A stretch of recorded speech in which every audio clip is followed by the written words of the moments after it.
Hey everyone, welcome back to Daily Devotions. Pastor Steve here walking with you in God's Word in Genesis chapter 33. And I just have to start out with an apology. An apology is there's something going on with my technology that's a little bit muffling my voice.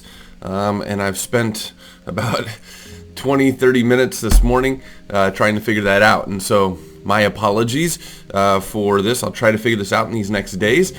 But for now, hopefully you can still hear and we can read together then Genesis chapter 33 as we've set up that narrative of Jacob being able to come back to meet his brother Esau. And as that relationship was left and fractured with deception and lying and then now this assumption and fear, we get to see the reality of what God is going to produce for this relationship of Esau and Jacob. Jacob has sent in front of him all these herds and all this possessions and all these gifts and presents to ease and pacify Esau as they come together. But as Jacob is making his way to that place, God interrupts Jacob and his fear and his assumptions, wrestles with him as Jacob is wrestling with God, touches his hip, gives him a limp, but bigger than that, changes his name. No longer you be called Jacob, but you will be called Israel, my people. A promise in and amongst the fear and in amongst the assumptions, in and amongst fractured relationship, God changes his name to Israel to be able to say, you are mine, and I am going to be with you, and not just with you, but with your people. A promise of longevity, a promise of life, a promise of God's continual provision for Jacob, his family, and his people, even in the middle of the time that he's going to meet with Esau. And so how does this all unfold? Let's read together. Genesis chapter 33. Jacob looked up, and there was Esau, coming with his 400 men. So he divided the children among Leah, Rachel, and the two maidservants. He put the maidservants and their children in front, Leah and her children next, and Rachel and Joseph in the rear. He himself went on ahead and bowed down to the ground 7 times as he approached his brother. A completion kind of number, 7 times, a godly number of being able to take a look at this. I'm completely surrendering. I'm bowing down. I'm completely humbled before your presence. But Esau, I love those 2 words, right? But Esau, as Jacob comes with this humility and these gifts and this fear and this assumption of what this is going to be like, Esau totally turns on tables. But Esau ran to meet Jacob and embraced him. He threw his arms around him, his neck, and kissed him. And they wept. Then Esau looked up and saw the women and children. Who are these with you? He asked, and Jacob answered, they are the children God has graciously given your servant. I don't know what picture comes to your mind, but Luke chapter 15 comes to my mind when Esau comes running and embraces Jacob, not because he was deceived, not because he was lied to, not because there was separation, not because it brought fracture in and amongst their families. No, he saw his brother.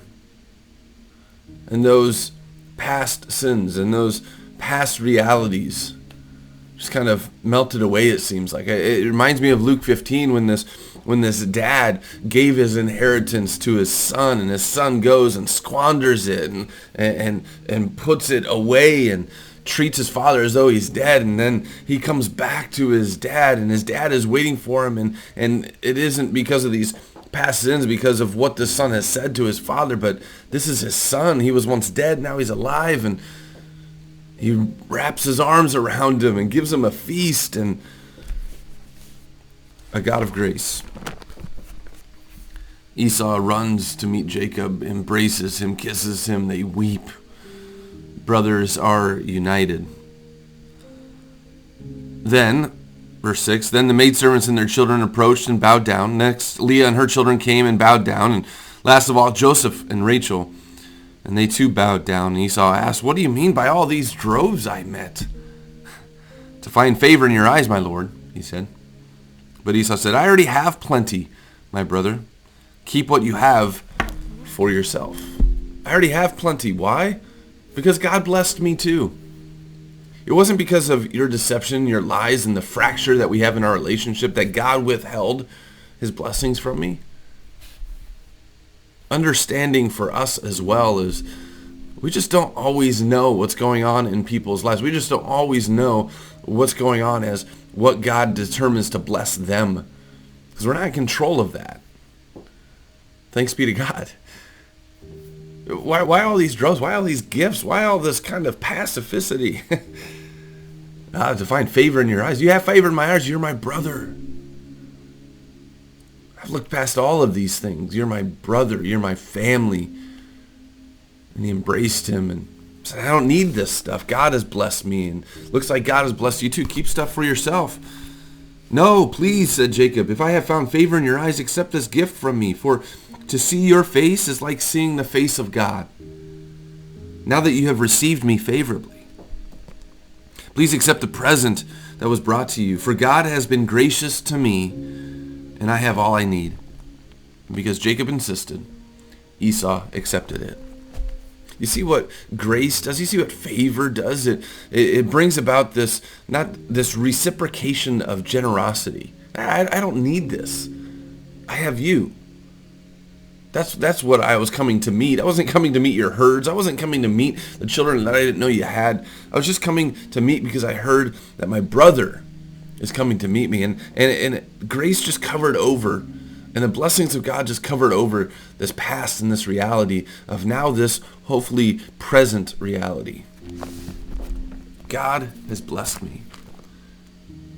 And so God's blessings is enough for me. I don't need yours. Yet Jacob insisted, because of the grace God had given to him and the blessing that God had given to him, that he wanted to overflow that to his brother, and Esau accepted.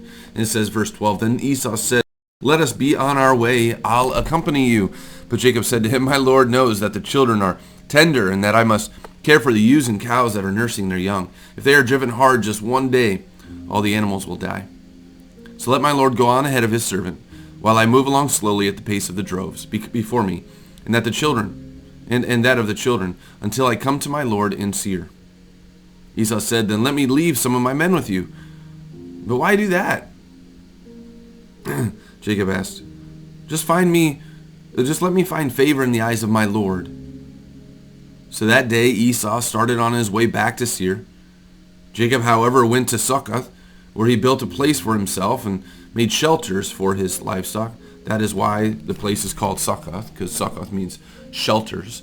A little bit of pre-course for us of the festival of Succoth, which is the Feast of Booths, and a remembrance of actually how Israel, Jacob, is going to be wandering the desert and being able to have their shelters, their tents, but yet God will provide. So here's that kickoff of that word Succoth, and it is kicking off with the people of God, the family of God, Israel, at this time. So verse 18, it says, "After Jacob came from Padan Aram, he arrived safely at the city of Shechem in Canaan and camped within sight of the city. For 100 pieces of silver he bought from the sons of Hamor, the father of Shechem, the plot of ground where he pitched his tent. There he set up an altar and called it El Elohe Israel." God of Israel is mighty. The God of Israel is God, is what that means. Jacob found favor in the eyes of Esau. Esau had every right to be able to come upset and fractured and disappointed and really at war. But that's not how he came. The blessings of God that overflowed Esau ran into Jacob, which in turn ran into Esau. And the realities of past or the realities of fractured relationships are just too low and too fragile, to be honest with you. It just overflowed with the blessing of God. God's blessings just overflow. I pray our assumptions and our fears, or even sometimes our past sin. Because today is a new day. Today is a new day to be able to look upon others how God looks upon you. Blessed, grace-filled, merciful. And as we go about that this day, this is how God works it. It's beautiful that that can be reciprocated back to you and back to me. Blessed, grace-filled, and merciful. God's system, God's structure, God's way of working, his design for our lives, of being blessed by him to bless others, is such a blessing. And we can say, thanks be to God. Have a great day.